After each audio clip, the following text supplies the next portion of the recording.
네, 저희 지금 수원 화성에 왔는데요. 날씨가 너무 좋습니다. 네, 오늘 그 정조대왕의 아버지의 효심을 기리기 위해서 만든 수원 화성을 이제 탐방하려고 하는데요. 네, 좀 날씨도 좋고 그 다음에 주위 환경도 너무 아름다워요. 사람도 생각보다 없네요. 네, 오늘 수원 화성에 대한 많은 이야기들 나누려고 합니다. 이게 방화수류정이라고 일종의 이제 지휘소 같은 곳이에요. 그러니까 적을 이제 탐지도 하고 적정을 살피는 곳이기도 하고 때로는 군사훈련 이렇게 명령을 내리는 그런 곳이기도 해요. 군사훈련은 어디서 시키나요? 보통은 이제 그 서장대 쪽에서 이제 보통은 하는데 원래 거기가 지휘소인데 만약 거기 지휘소가 만약 저게 이제 함락이 되면 여기가 제2 지휘소의 역할도 좀 했습니다. 올라가도 되는구나. 예, 올라가셔도 됩니다. 신발을 벗고 올라가라는데요? 예, 여기가 일종의 강루 역할도 하고요. 네. 전망이 이제 되게 지휘 보시면 높아요. 그래서 이제 지휘소 역할도 하고, 예, 아까도 말했지만, 예, 보시면 이제, 예. 올라가도 돼요. 예, 신발을 이제 벗고 올라왔습니다. 예. 주위 환경이 아주 아름답고요. 앞에 보면 이제 용현이라고 연못도 지금 보이고 있습니다. 보시죠? 예, 용현이라고 이곳이 수원에서 가장 아름다운 풍광을 자랑하는 빙하수류정입니다. 그리고 여기 보시면 여기 앞쪽을 아마 이 정조가 여기도 앉을 이게 왕이 앉는 자리였고 제가 한번 왕처럼 한번 앉아 보겠습니다. 여기가 왕이 있던 자리고요. 제 앞쪽에는 이제 신하들이 이제 앉아 있고 그다음 앉아보세요. 예. 그다음에 이제 예. 저기 이제 안쪽 입구 쪽에는 이제 입구하고 이제 저쪽에는 백성들이 이제 앉는 곳으로 이제 보시면 좋을 것 같습니다. 그래서 여기서 이제 왕과 신하들이 이제 뭐 토론도 하고 아니면 이제 군사 훈련에 관한 이야기도 나누고 하는 곳입니다. 여기 깃발을 보시면 이 검은 깃발이 있습니다. 여긴 동서남북으로 위치에 따라서 깃발이 다른데요. 보통 여기가 이제 그 검은 깃발이 있잖아요. 네. 북쪽을 현무, 자청룡 우베코 뭐 남주작 뭐 북 현무인데 북쪽을 상징하는 여기서 화성에서 북쪽을 담당하는 그런 곳이구나 하고 우리가 알 수가 있습니다. 영자가 써 있고 지금 검은 깃발이 그래서 이게 깃발마다 다 깃발을 보면 여기가 동서남북 어느 위치인지 알 수가 있죠. 방화수류정의 어떤 특색 같은 게 있나요? 예, 조선의 많은 그 목조 건물에 보면 지붕의 형식이 뭐 맞배든 아니면 팔짝 지붕이든 무진각이 있는데 여기는 각도가 다양한 지금 보시면 앞에서 조선의 다른 목조 건물과 다르게 지붕이 아주 다양한 각도로 다양한 형태로 지금 만들어져 있어요.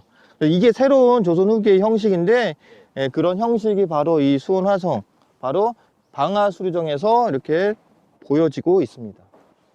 약간 이게 그 조선 후기 건축 형식인가요? 그 후기에 나타났는데, 지금 요런 방식으로 이제 지붕 형식이 나온 거는 방화수류정밖에 없어요. 이게 각도가 보셔요. 다양한 각도로 지금 옆면에서 보시고 측면에서 보시면 앞면에서나 보시면 각도가 아주 다양하게 형태로 지붕이 지금 지어져 있습니다.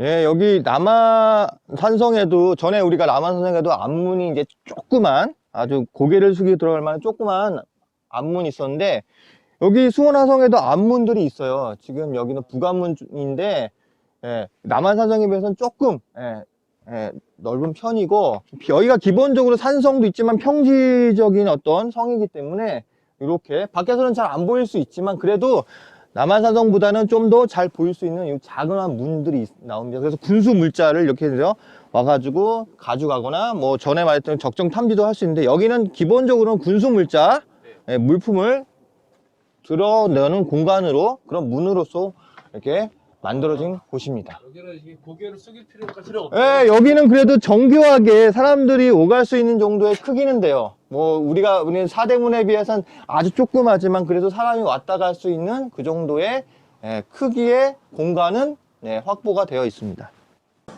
네, 여기는 수원화성에서 이게 수원천이라는 냇가 물이 이제 성에서 성 밖으로 나가는 수문이에요.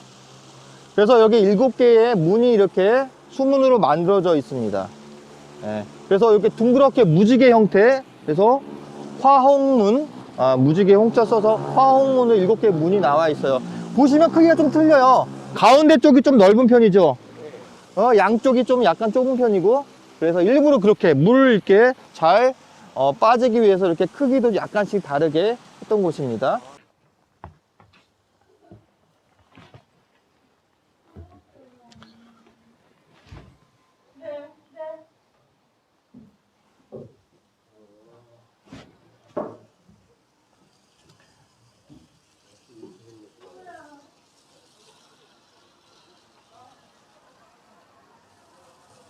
이게 흘러서 어디까지 갈까요? 이쪽으로 물이 흘러 내려가는 거죠. 예, 지금 이쪽에서 이제 내려가는 문입니다. 밖으로 나가는. 안쪽에도 천이 있고요. 문을 열면 안 되겠죠? 예, 뭐, 가지고 닫아놓은 것 같아요. 예, 우리가 일부러 그렇게까지 할 필요는 없을 것 같습니다. 수원화성 그러면 여러 임금님이 계시지만 민주하고 굉장히 관계가 깊다고들 얘기를 하잖아요. 근데 혹시 그 정조와 관련된 뭔가 우리가 잘 모르는 그런 이야기들 좀 있을까요? 모르다기보다는 우리 그 정조의 아버지가 사도세자, 할아버지가 영조인데요. 네. 일단 수원화성을 생각하기 전에 사도세자의 죽음과 관련해서 그 정조의 효성에 대한 이야기를 좀 해야 될 것 같아요. 사도세자가 이제 뭐 죽음을 당했죠. 당하고 나서 나중에 정조가 왕위에 올라서 여러 가지 이제 아버지를 위해서 했던 것 중에 하나가 그 능을 여기 이제 이 화성에서 좀 가까운 육릉에 다시 그 능을 이제 만들어서 이 화성을 진 이유 중에 하나가 아버지의 묘가 있는 근처에 행궁, 본인이 머물 수 있는 행궁의 형식으로 일단은 행궁을 만들고 그 다음에 그 행궁을 둘러싸는 화성을 만들었거든요. 그러니까 1차적으로 우리가 기억할 것은 사도세자의 죽음, 그리고 정조의 효심, 그 효심이 드러나서 만들어졌던 게 수원화성으로 보시면 좋을 것 같습니다. 성이 아버지에 대한 애틋한 마음. 예, 화성이란 이름도 여기 화산에 그 사도세자가 묻힌 곳이 화산이라는 그 산이고 거기에 육릉, 왕릉을 이제 준하는 능을 만들었는데요. 그래서 이제 화산 근처에 있는 도시, 새로운 신도시로 화성이라는 성벽을 쌓아가지고 화성이라는 이름을 짓고 여기를 이제 새로운 신도시, 정조가 새로 왕권 강화를 위한 새로운 신도시로 만든 것입니다. 근데 우리가 이제 정조 정도는 많이 들어봤는데 정조는 도대체 어떤 임금이었어요? 정조는 이제 아버지가 그렇게 정치적인 희생 또는 아니면 아버지 정조와의 갈등 속에 죽게 됐는데요. 그렇음에도 불구하고 이제 할아버지 영조가 새 손으로 정조가 다음 왕위를 잇게 만들어 줬는데, 그럼에도 불구하고 이제 왕이 될 수 있었을까? 여러 가지 신변, 여러 가지 자객들도 오고 신변의 불안을 느꼈지만 결국 그런 여러 가지 어려움을 극복하고 왕이 되었죠. 왕이 되었는데, 왕이 돼서 정조가 하고 싶은 거는 왕권을 강화시키자, 그리고 여러 가지 붕당의 폐해를 막아보자라는 생각을 했어요. 그리고 새로운 조선을 건국하자, 뭐 이런 가치를 마음속에 담고 있었던 것 같아요. 그래서 정조는 처음에 이제 한 개 규장각을 만들어서 자기의 어떤 정치 이념을 따를 수 있는 신하들을 양성했고요. 또 하나는 이제 자기 신변 보호를 위해 만들었던 장용이라는 호위 부대를 만들었고, 이 부대가 나중에 그 정조의 왕권을 강화하기 위한 하나의 수단으로서 장용이 큰 역할을 했습니다. 그래서 자기 왕권 강화를 통해서 정치가 안정된 이후에 이제 아버지를 아까도 말씀드린 육릉, 이 근처 화산에 이제 장사를 지내고 왕릉을 만들고, 그 다음에 여기 화성을 통해서 자신의 어떤 새로운 조선, 새로운 신도시 이제 수원 화성을 만들어서 조선을 이제 안정시키고 민생도 안정시키고, 그래서 조선을 강한 나라로 만들기 위해서 노력했던 왕으로 기억해 주시면 좋을 것 같습니다. 동무포로라고 하는데 동무포로가 뭐? 여기 포루가 두 가지 종류가 있는데, 하나는 이제 여기 포루는 여기 보면 이제 성이 이제 이렇게 연결돼 있다가 이렇게 갑자기 튀어나온 갑툭튀처럼 갑자기 튀어나온, 이렇게 해서 거기다가 이렇게 건물을 녹조 건물 지은 곳을 포루라고 하는데요. 그리고 이렇게 튀어나오는 이런 부분들을 우리가 치라고 하고 치성의 형태로 지금 나와 있어요. 근데 여기는 이제 포루인데, 여기는 일단은 주위를 감시하고 그 다음에 이제 군사들이 여기 문을 열어서 여기 잠시 쉬어갈 수 있는 그런 쉬는 공간이에요. 그러니까 초소예요. 일종의 보면 군대에 많은 초소의 역할을 했던 게 포루입니다. 왕세자가 왕세손이 되고 나서 왕에 즉위 전까지 굉장히 그 정치적으로 정조는 위태로운 상황에 있었습니다. 그러니까 노론이라는 이제 조선 후기에 집권 세력들이, 그러니까 다는 아니에요. 노론이라고 다 정조를 반대하는데 일부 노론 세력들이 정조의 즉위를 방해를 했죠. 근데 그 방해를 뚫고 이제 왕이 됐는데요. 여전히 노론이라는 게 오늘날에 말하는 그 한국의 기득권층을 대변하는 정당인데, 그 노론의 방해 공작이 심했고, 왕이 돼서도 여전히 일부가 정조를 위해하는, 그 다음에 이제, 암살을 하려고 했던 시도들도 있었습니다. 그런 어려운 과정을 뚫고 정조는 그 노론과 그 다음에 노론에 반대했던 뭐 소론이나 남인, 그리고 이제 사도세자를 이제, 죽음을 이제 애통했던 아니면 동정했던 시파 세력들을 노론 벽파와 노론 시파 아니면 그 남인들을 이제 균형 있게 정치적으로 보면 세력 균형을 통해서 자신의 왕권을 이어갔습니다. 그러니까 어떻게 보면 다 내치지 않고 자기 협력하는 노론 세력들, 그리고 자기 협력하는 시파, 뭐 소론이나 남인들을 중용을 해서 정치적 균형을 달성하면서 왕권을 강화했던 그런, 어떻게 보면 정치적으로 뛰어난 역량을 갖고 있던 군주라고 말씀드릴 수 있습니다. 여긴 동안문이네요. 예, 아까 북안문 갔는데요. 이번엔 또 동안문인데, 같은 안문인데도 불구하고 약간씩은 변형을 준 어떤 안문의 형태가 있습니다. 여기도 비슷해요. 크기는 비슷합니다. 아까하고 좀 보니까 비슷해요. 근데 요렇게 이제 그 성벽이 있고, 성벽 안쪽에 안문을 이제 만들어서 이제 적들이 잘 포착하실 수 없도록 이제 안문을 만들었는데요. 여기도 똑같은 형태입니다. 여기도 군수물자를 이제 싣고 안으로 들어갈 수 있도록 만든 문이고요. 여기도 옆에 성벽 보시면 여기가 이제 유네스코가 지정하는 세계 문화유산인데, 보면 아마 이게 처음에 쌓았던 벽들 이런 것들도 좀 남아 있고, 뒤에 보수된 것도 있지만, 여기 보시면 이끼가 끼고 아주 검게 이렇게 오래된 벽들도 있겠죠. 아마 이게 이 아래쪽에 있는 부분들은 아마 정조 때 만들어지는 그런 벽.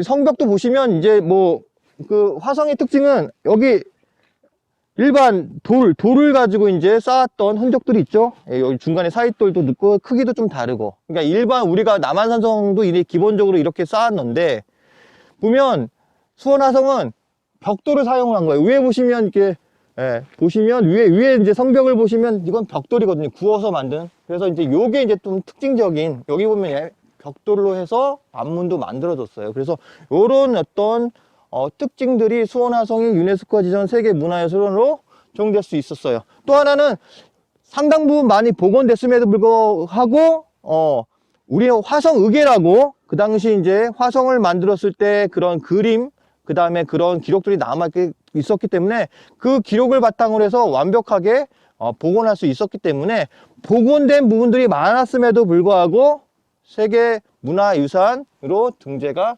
된 이유이기도 합니다. 안문에서 올라오다 보니까 이게 깃발이 색깔이 다르네요.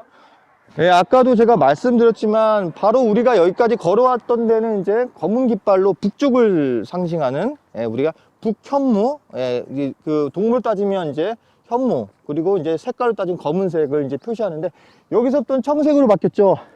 우리가 자청룡 우베코로 하잖아요.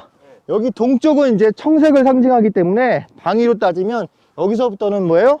동문이 관할하는 곳으로 청색기가 지금 올려져 있습니다. 원래 장영호는 이제 그 정조의 호위 부대로 창설됐고요. 그게 이제 확장돼서 굉장히 이제 크게는 15,000명까지 이제 확장됐는데요.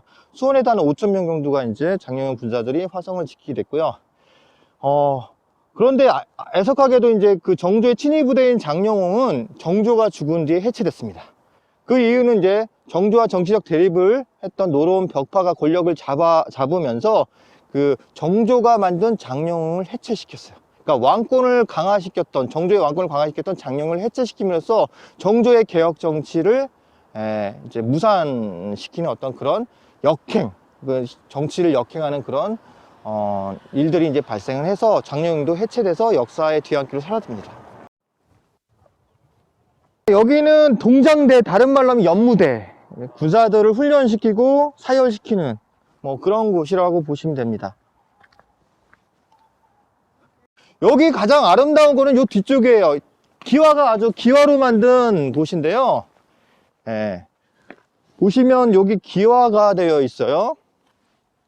지금은 뭐 흙 때문에 막혀 있긴 하지만, 보통 이제 여기가 연무대이기도 하고 지휘소이기 때문에 정조가 여기서 이제 장수들 아니면 병사들에게 이제 명령을 하다라면 요 앞에서 호위부대, 특별하게 이제 그 정조의 호위부대들이 여기에서 이렇게 이 근처에서 이렇게 호위를 하고 있는, 그러니까 호위부대, 장영용 내의 호위부대들이 또 여기서 이렇게 거주하는.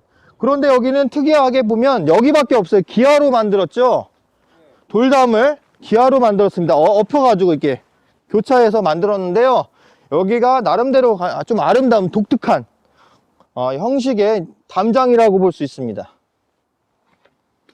한번 올라오십시오, 여기. 그리고 여기 보면 대포 모형으로 이렇게 만들어 놨어요.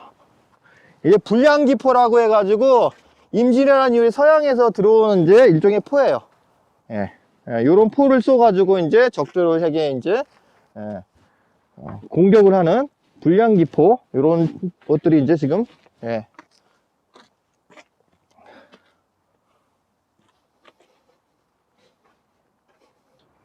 정조가 화성을 이제 세울 때요, 이제 많은 이제 백성들이 동원은 됐는데요.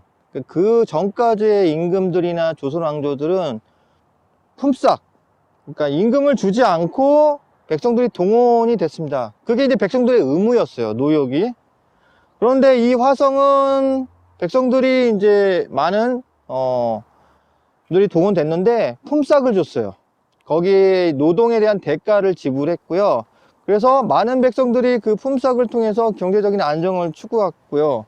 그 다음에 이 화성이 이제 만들어지고 나서 상공업자들을 유치해 가지고 상업가, 그리고 또 이제 여기 둔전이나 토지를 임대해 줘 가지고 그 농사를 짓는 사람들에게 경제적인 안정을 또 줬기 때문에 수원 화성은 단순히 이제 정조가 왕권 강화, 신도시를 이제 하는 거를 뛰어넘어서 당시 경제적으로 어려웠던 백성들, 그 다음에 상인들, 아니면 일반 사람들이 경제적인 윤택, 혜택, 그러니까 지금 뭐 우리 코로나로 지금 중소상인들, 뭐 자영업자들, 뭐 저처럼 강사들 아주 경제적으로 어려운데요. 정조는 그 당시 애민정신에 기반으로 해서 여기에 많은 백성들, 노역에 동했던 백성들 또 뿐만 아니라 중소상인들, 그 다음에 일반 농업을 하는 농민들에게 많은 혜택을 주었던 그런 정책을 썼던 그런 역사적 흔적이 남아 있는 곳입니다. 여기는 그 공심돈이라고 하는 건물입니다. 공심돈인데 이건 벽돌레에서 아주 둥그렇게 만든 일종의 그 초소의 역할도 하고요. 적을 향해서 대포와 총을 쏠 수 있도록 요사한 건물입니다.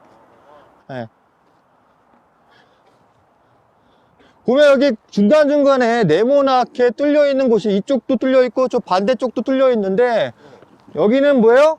총을 쏘는 총구의 역할을 하고요. 저 위에 보면 대포를 쏠 수 있는, 아까 우리가 불량기포, 그 대포를 저기 3층에서 쏠 수 있도록 만들어진 요새화된 하나의 이제 초소 형태로 만들어진 곳이 공심도.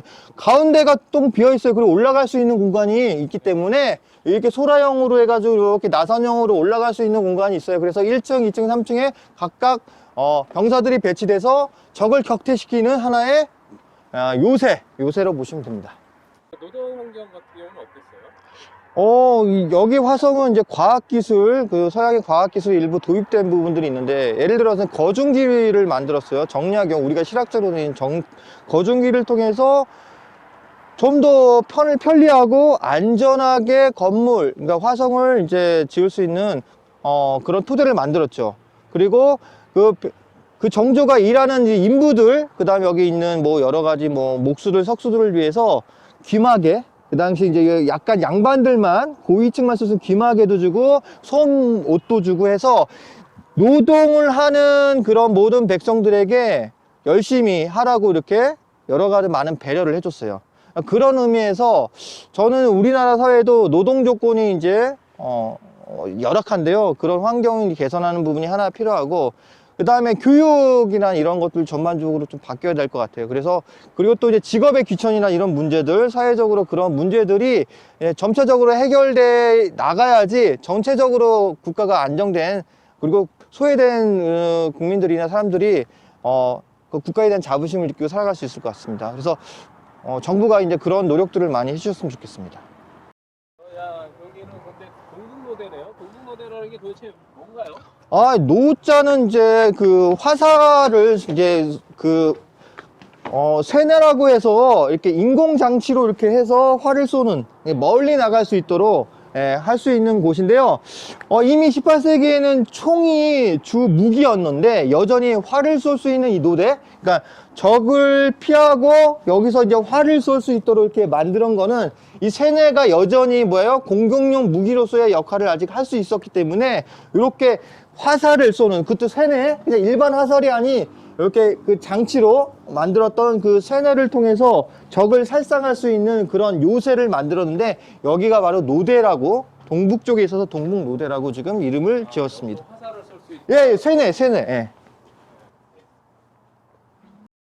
여기는 창룡문입니다. 동문에 해당되는데요. 여기 보시면 성벽이 분명히 앞에 있는데 이렇게 곡선으로 해서 성벽이 하나 더 이렇게 앞에 성벽이 깔려 있죠. 이걸 옹성이라고 합니다.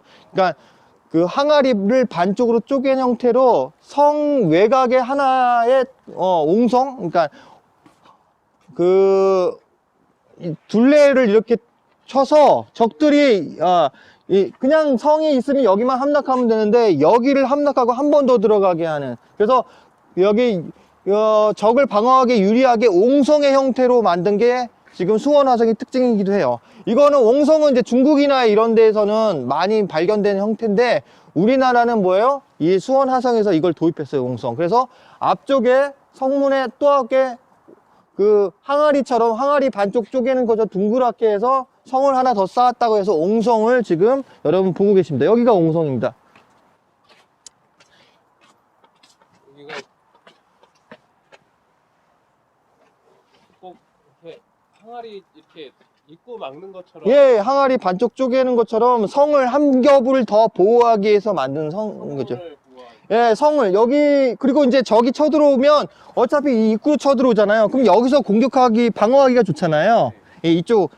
그래서 삼면에서 적을 방어하기도 좀 유리하게 만든 성이 옹성의 형태입니다.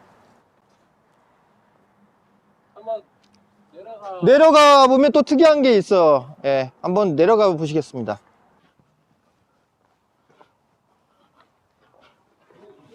안쪽인 거죠? 예, 여기가 성의 안쪽에서 우리는 성 바깥쪽으로 좀 나가고 있습니다. 예, 여기가 아까 옹성이고요. 바깥쪽에서 보는 옹성의 형태입니다.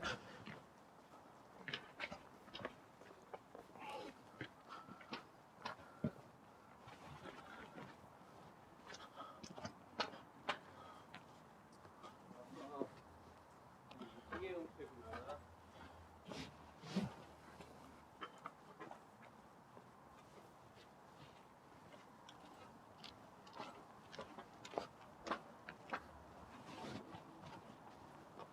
보시면 여기 이렇게 노란색의 벽돌이 아마 그 당대에 했던 거고, 여기는 이제 복원한 형태로 보시면 될 것 같습니다. 이쪽으로 와보시면 여기 보면 한자가 이렇게 새겨져 있어요. 이게 뭐냐면 이 창룡문 이 여기를 축성했던, 여기 성벽을 만들었던 사람들의 명단이 이제 나와 있는 거죠. 이름이 남겼다는 것은 뭐 자기가 책임을 지겠다는 의미도 있고요. 이름은 남기지 않았지만 아마 여기서 이제 뭐 부상을 당하거나 돌아가신 분도 있을 수 있을 거예요, 아마.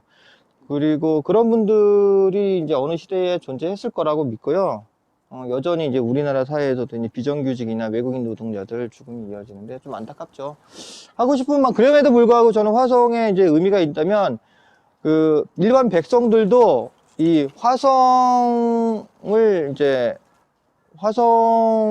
만들면서 의궤를 만들었거든요. 거기에서 수천 명의 이름이 나오는데, 거기에는 뭐 무슨 뭐 이 아무개 뭐 개똥이 뭐 이런 이름도 나와 있어요.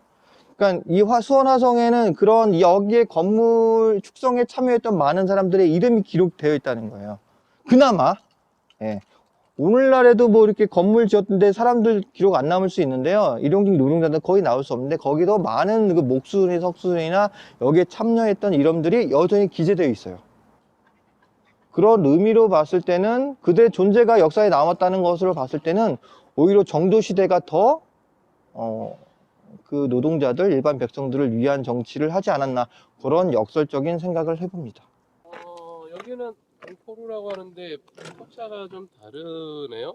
예, 아까 우리가 봤던 포루는 그 병사들이 좀 쉬고 그 다음에 이제 적정을 탐지할 수 있는 곳으로 단순하게 지어졌다면, 여기는 포를 쏠 수 있는 곳을 따로 이렇게 치성의 형태의 성벽과 지금 처마와 그 위치가 같은 위치에서 안쪽에는 포를 쏠 수 있는 포대 형식으로 만들어 놓은 게 이 포루입니다. 그래서 여기는 방어와 공격을 할 수 있는 그 전초 기지 역할을 또 하는 거죠. 예. 똑같이 치성의 형태로 갑툭튀 튀어나와 있고요. 성벽 아래 이렇게 처마가 가려서 밖에서 볼 수 없는데, 적들이 갑자기 대포가 나오면 놀라겠죠. 그래서 적들에게 굉장히 위협이 될 수 있는 그런 포대 형태로 만들어진 곳이 여기 포루입니다. 네, 우리가 아까 북쪽에서부터 지금 동쪽, 그 다음에 남쪽으로 가는 경계에 있습니다. 그래서 이제 여기서부터 이제 좀 빨간색이 보이는 저기서부터는 이제 여기 화성의 남쪽에 해당되는 곳이기 때문에, 거기서부터 이제 또 이제 우리가 이제 이야기할 것들이 또 많이 이제 있습니다. 우리가 이거 서울 한양도, 송도, 숭례문, 남대문이 정문입니다. 가장 많이 들어다니는 남대문이 정문인데, 여기의 화성은 이제 정조가 한양에서 이렇게 수원까지 오는 길이 이제 장안문, 북문으로 들어오기 때문에 여기는 북문이 정문이 되고 가장 큰 문이 장안문이 이제 됩니다. 그래서 오히려 남문은 정문이 아니라, 약간 이제 보통의 상식과 다르게 남문이 정문이 아닌 특이한 형태로 되어 있습니다. 우리가 보통 이제 그 아래서는 서울 올라간다고 하고 서울에서 내려온다고 할 때 뭐 이런. 무조건 왕의 기준입니다. 왕의 기준에서 우리가 보면 그 이순신은 전라 자수형인데 지도에 봐서 분명히 우측이거든요. 근데 왕의 입장에서 좌측이기 때문에 자수형이에요. 분명 지도상으로는 왕의 기준입니다. 무조건. 그래서 여기도 이제 왕이 이제 북문으로 들어오기 때문에 북문이 정문이 된 것처럼 왕의 기준으로 보시면 좋을 것 같습니다. 여기는 봉돈이라는 곳입니다. 봉화대가 있어요. 봉화대는 보통 산에 이렇게 연기를 피우거나 불을 피워서 만든 곳인데, 여기는 평지잖아요. 평지에 있었던 거는 적의 침입을 여기도 알 수 있는 공간이 필요해요. 그런데 단순히 봉화대만 만든 게 아니라, 여기는 일종의 잘 보면 여기도 이제 사수하기 위해서 이렇게 벽돌을 쌓아요. 이렇게 벽돌도 쌓고, 여기가 중요한 군사적인 어떤 역할도 같이 하기 때문에 이 돈자를 쓴 게 이게 이제 포대. 그래서 이제 여기에는 부대가 여기를 감시하고 여기를 지킬 수 있는 그런 형태로 지금 만들어져 있어요. 그래서 여기가 지금 5개의 봉대가 있는데요. 지금 볼 수가 없네요, 지금. 그래서 여기는 기본적으로 봉화대의 역할도 하지만 일종의 기지, 초소의 역할도 같이 하고 있기 때문에 봉돈이라는 명칭을 쓰고 있습니다. 예, 그러니까 봉수대 플러스 돈대가 이제 섞여서 합성어로 봉돈회라고 이제 명칭을 지었어요. 평소에는 연기나 불이 하나 들어오고요. 전투 상황 되면 이제 5개가 들어오는 거죠. 예. 이제 여기서는 남쪽을 상징하는 이제 남주작, 남쪽 색을 상징하는 빨간색이 이제 여기서부터 이미 이제 있었는데 여기는 이제 빨간색 물결이 이제 있죠. 기본적으로 수원화성에는 여러 가지 아까 보시겠지만 치성 위에 뭐 포루의 형태로 있는 부분들이 있고요. 여기도 이제 보시면 그냥 강루예요. 그러니까 이게 초소 같은 역할이죠. 적을 감시하는 형태의 하나의 초소. 예, 전망대 역할을 하는 거겠죠. 한번 올라가 볼까요? 죄송합니다. 신을 벗고 올라가야 될 것 같은데 잠깐 벗고 올라갈게요.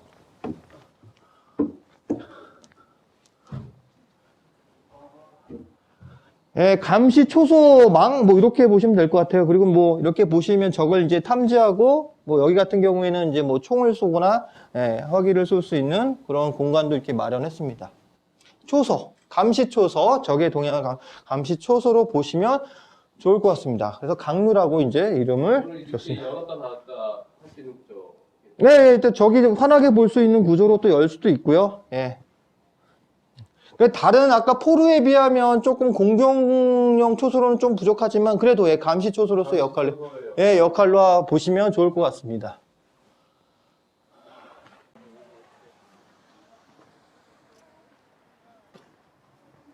아까처럼 이렇게 여기는 완전하게 복원이 안 된 것 같아요. 손문인데 여기 보면 이제 새로 만들어 놓은 형태인데요. 예.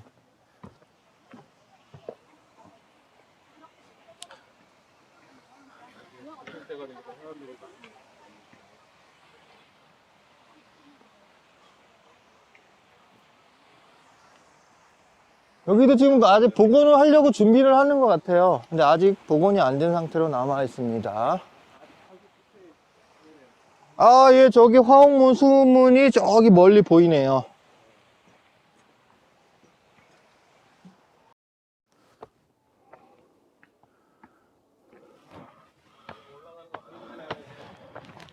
지쳤습니다. 다리가 풀립니다. 여기가 화성에서 가장 높은 팔달살 산이고요.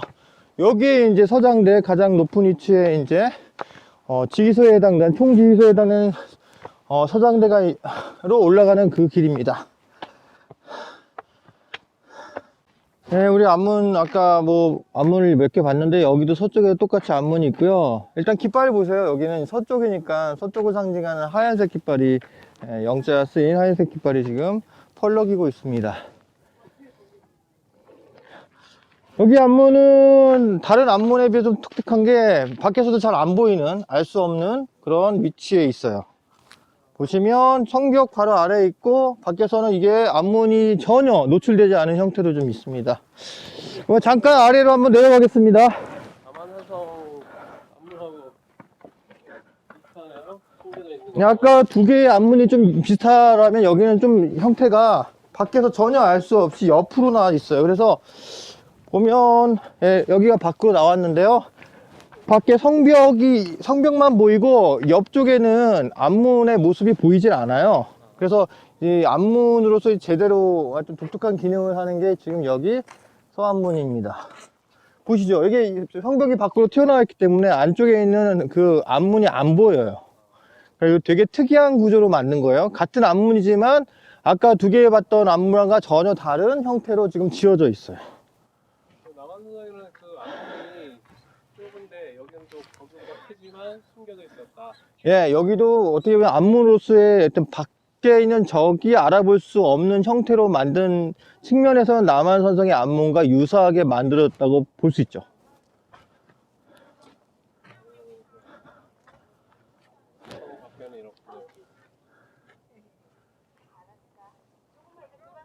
여기가 아까 우리가 동장대, 아까 그 군사들이 훈련한 그 연명장 역할을 했던 그 동장대 반대편에 있는 서장대인데요. 여기는 일종의 지휘소, 총사령부 같은 역할을 하고 있는 곳입니다. 보시면 알겠지만 여기 앞에 보시면 이게 가장 높은 8달살 위에 정상에 있기 때문에 이 화성이 전체가 다 조망이 돼요. 다 보여요. 그렇기 때문에 여기서 적들을 발견하고 적들의 동향을 볼 수 있고, 그다음 명령 체계를 전달하기에 가장 좋은 위치에 있는 곳이죠. 그래서 총사령부 지휘소라고 생각하시면 좋을 것 같습니다.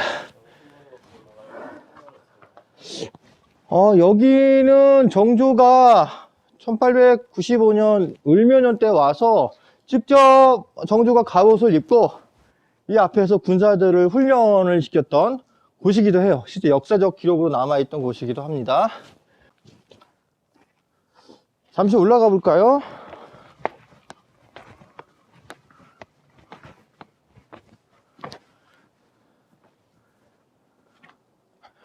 네, 여기 보시면 여기 수원성 전체가 보입니다. 지금 저쪽으로 보면 뭐 장안문도 보이고요.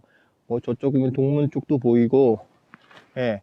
그래서 여기가 보시면 전체가 수원 그 성 밖에 있는 수원의 모습과 이 화성 안쪽에 있는 모든 곳이 다 이 조망이 되는 아주 높은 고도의 위치에 있는 쇠노대, 화살을 쏟는 그런 요새로 만들어진 곳입니다. 위에서 나중에는 저기 있네요. 네, 이거 장수가 총사령부가 저 위쪽에 지금 2층 누각 쪽에서 전체를 조망하고 명령을 내릴 겁니다. 다 보이겠네. 여기하고 또 달리.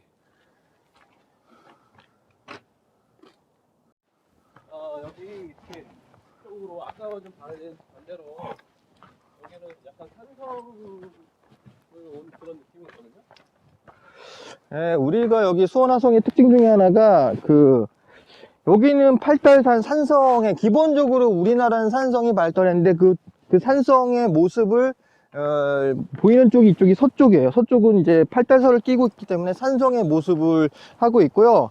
그 다음 아까 우리가 북쪽에서 동쪽 그리고 남쪽 그쪽으로 갔을 때는 약간 평지였어요. 그래서 보통 평지는 우리는 읍성의 형태로 만들어졌는데 이 화성에 독특하면 산성과 읍성의 두 가지 형태가 다 드러나는 성이기 때문에 그만큼 귀중한 가치를 가지고 있는 곳입니다. 여기 아까 포루라고 해서 서포루, 서쪽의 포루인데 여기도 이제 기본적으로 이제 방어 시설을 갖춘 요새로 보면 이제 성벽과 이제 처마 끝이 거의 맞닿아 있고 밖에서는 잘 보이지 않는 곳에 대포, 아까 불량기포를 여기에 이제 배치를 해서 이제 적들을 공격하는 요새처럼 써 있던 곳이 포루입니다. 그래서 대포포자의 포루라고 기억을 해주시면 좋을 것 같습니다.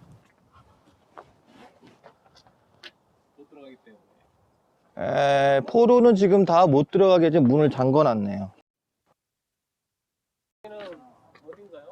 여기는 화성의 서문에 해당하는 화서문입니다. 우리가 지금 창룡문을 갖고 팔달문, 남문은 뭐 근처까지만 가다가 못 왔는데 여기는 서쪽에 있는 성문인 화서문입니다.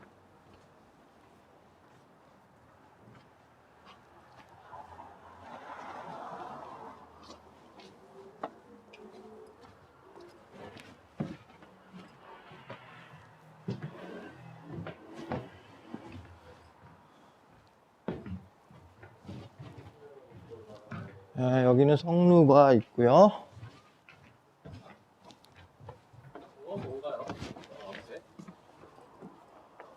일단은 여기부터 오셔야 될 것 같아요. 여기가 또 옹성이에요. 여기 똑같이 항아리, 반쪽 항아리 깨짐 형태로 아까 창룡문처럼 여기도 똑같이 옹성으로 지금 만들어져 있습니다. 그래서 성 앞에 성문을 보호하기 위해서 항아리 모양의 옹성이 또 여기도 똑같이 창룡문처럼 똑같이 되어 있죠. 안쪽에 이제 입구가 있고 여기서 쳐들어오는, 이 성문을 부수기해서 적들이 여기로 쳐들어와야 되는데 여기서 공격할 수 있잖아요.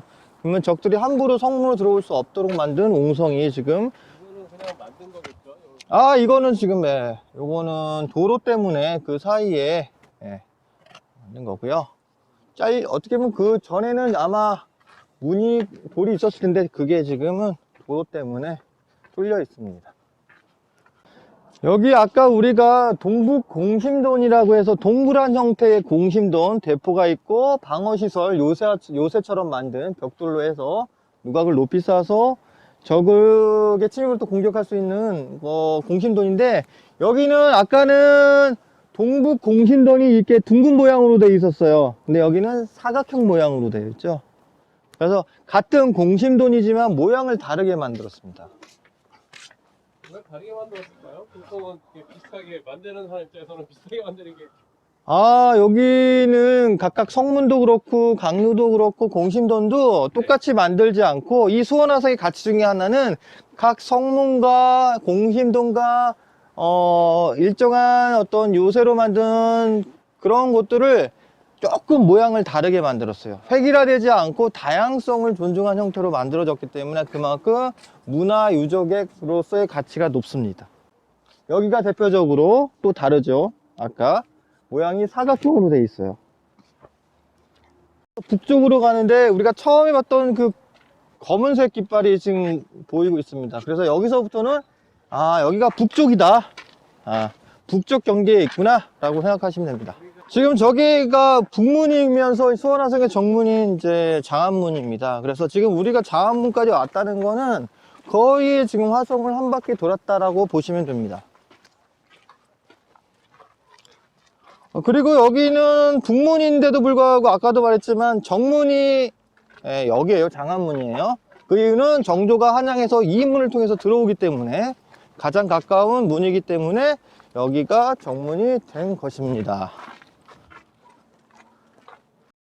여기는 적대라고 불려요. 여기 장안문이 여기가 정문이기 때문에 여기 방어가 되게 중요한데요.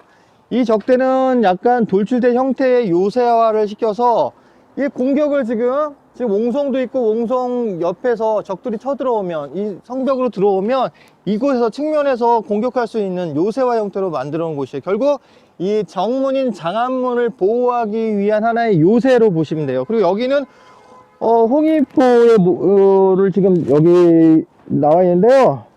아시겠지만 홍위포는 왜 홍이냐면 불구동자에 오랑캐 이자를 써서 홍위포라는 이름을 썼습니다. 이거 보면 잘 모를 것 같아요. 홍위포가 뭐지? 그런데 17세기 이후에 이제 서양에 있는 외국인들이 이제 중국이나 이제 조선에 온 경우도 있는데요. 이들의 머리카락이 어떤 색이 빨간색이에요.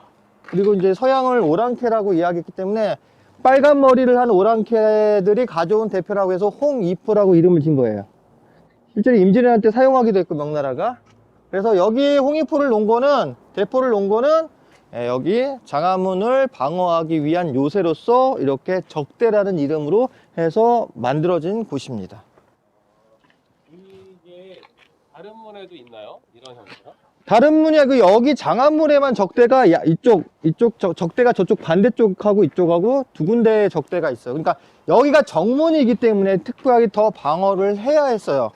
그래서 적대는 이쪽 양쪽에, 장안문을 기준으로 좌우 쪽에 적대가 만들어져 있습니다.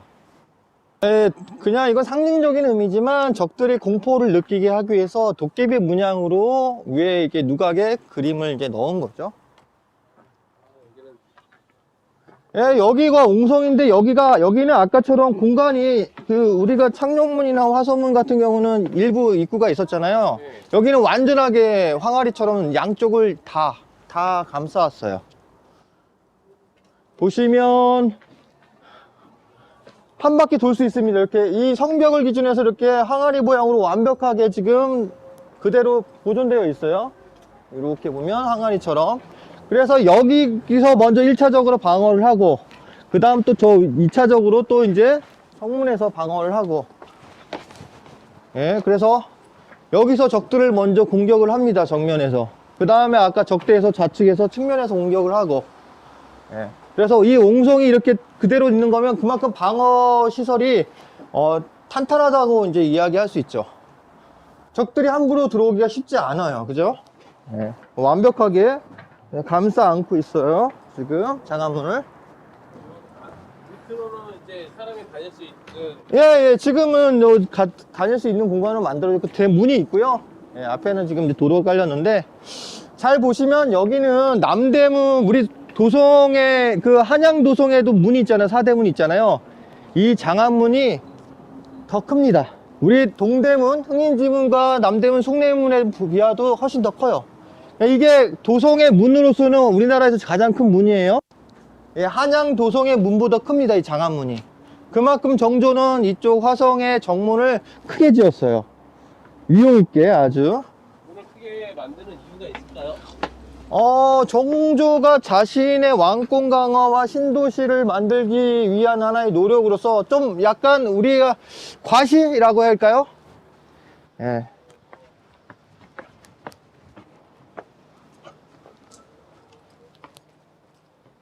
예, 보면 누각으로 올라갈 수 있는 문도 있고 굉장히 다른 문에 비하면 굉장히 면적이 넓죠.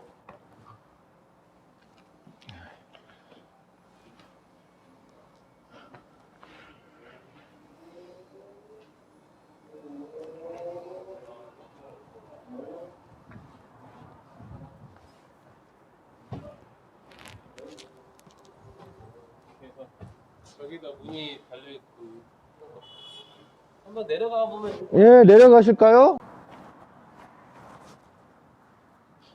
그 장안문은 6.25 전쟁 때 많이 이제 위쪽이나 성벽의 일부하고 위에 있는 누각 쪽이 다 훼손이 돼가지고 지금 많이 복원된 형태로 좀 남아 있습니다. 여기 보면 여기 총자국, 6.25 때 총자국들이 이렇게 나와 있어요. 지금 훼손된 부분들 있잖아요. 여기가 이제 그 당시에 6.25 때 총이나 이렇게 요 흔적들이 남아 있습니다. 이 안에서 왜 수원을 이제 들어오기 위해서 이제 여기서 이제 사격을 하게 되겠죠. 아마 총격전을 아마 했을 겁니다. 제가 여기는 완전히 옹성 형태에 들어가 있죠, 지금. 예.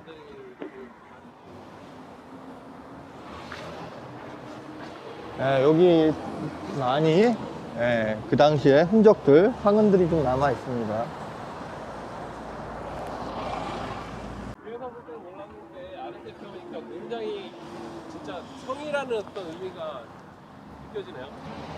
장안이라고 이름을 지은 거는 그 중국의 그 당나라, 뭐 그 전에 한나라도 있지만 장안이 이제 수도였잖아요, 중국에. 그렇기 때문에 그 수도의 의미가 장안이라는 명사를 쓰는데, 그래서 이 장안문이라는 이름을 써놓고 굉장히 웅장해졌어요. 아까도 말했지만 남대문, 동대문에 비해서도 훨씬 큰 성문을 이렇게 만들었습니다.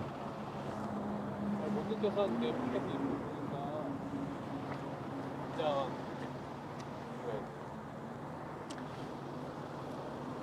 동대문도 이렇게 옹성 비슷하게 있어요, 앞에. 그렇지만 동대문보다 규모가 더 커요. 오늘 그 수원 화성에 왔는데 한번 이제 마무리 짓고 어떠셨어요? 수원 화성은 정조대왕의 꿈과 비전이 있는 곳이고, 효심으로 시작했지만 백성들을 사랑하고 아끼고 그 왕실의 번영을 같이 도모했던 그런 곳입니다. 다양한 유적지를 돌아봤고요. 거기에 대한 이야기들, 그 다음에 설명들을 했는데, 직접 오셔가지고 가족 단위나 이렇게 친지들 아니면 뭐 지인들과 같이 오셔서 직접 눈으로 보시면 더 좋을 것 같아요. 특히 여기 지금 방화수류정 옆에 용연 연못, 이곳이 가장 아름다운 곳입니다. 그래서 처음에 왔던 이곳에서 마지막 마무리를 하려고 합니다. 수원화성에 오게 된다면 반드시 이곳을 들러주셨으면 좋겠고요. 구로마을TV 여러분들도 꼭 한번 와서 직접 몸으로 경험하셨으면 좋겠습니다. 감사합니다. 뭐 하나 빠지지 않으셨어요?